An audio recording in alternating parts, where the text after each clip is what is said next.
तलाक, पति पत्नी की दर्द भरी कहानी, जिसे सुनकर आपका दिल पिघल जाएगा। वर्षा की माँ को राहुल पहले से भी थोड़ा पसंद नहीं था।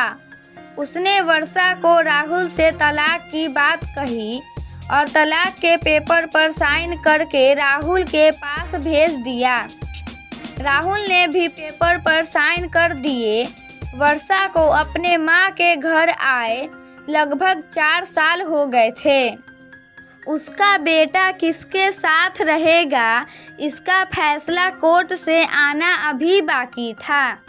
कुछ समय बाद कोर्ट का फैसला आया कि उसका बेटा अपने पापा के पास रहेगा।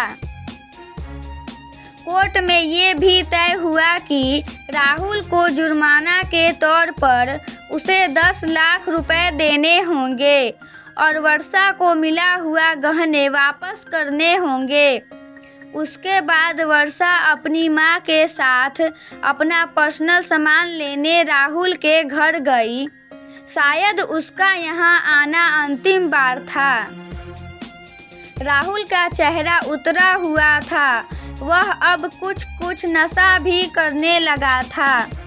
राहुल का ऐसी हालत देखकर वर्षा सहम सी गई। राहुल ने पैसे से भरे बैग वर्षा की ओर बढ़ा दिया और बोला कि गहने भी तुम अपने पास रखो, बाद में तुम्हारे काम आएंगे। वर्षा की माँ बोली, हमें नहीं चाहिए तुम्हारे गहने और तुम ये पैसा भी अपने पास रखो। वर्षा का सारा सामान एक स्टोर रूम में पड़ा था। वर्षा जैसे जैसे घर के कमरे को देखती, उसकी पुरानी यादें ताज़ा होने लगती। एक समय था जब उसने इसे बड़े अरमानों के साथ सजा कर रखा था। एक कमरे में राहुल के माता पिता और बेटा भी चुपचाप बैठे थे। उनकी हालत अब ठीक नहीं थी।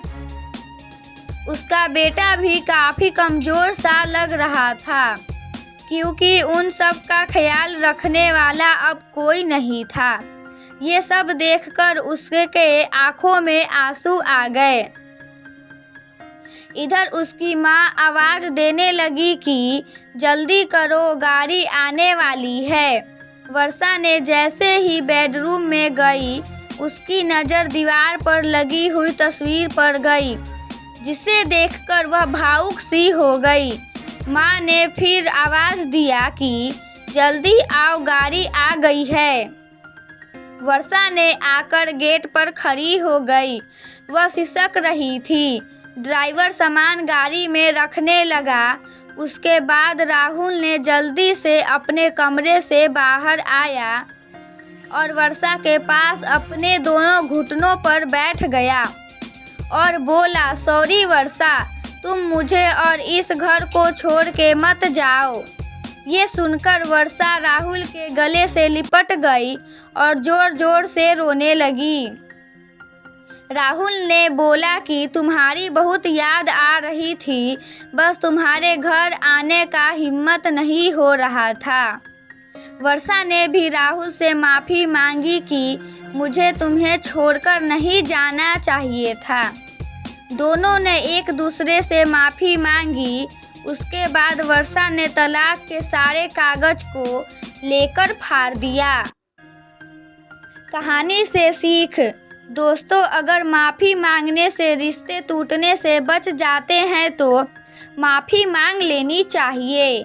माफ़ी मांगने से इंसान छोटा नहीं होता है, बल्कि उसका प्यार और बढ़ जाता है और दिलों के बीच की दरारें ख़त्म हो जाती है।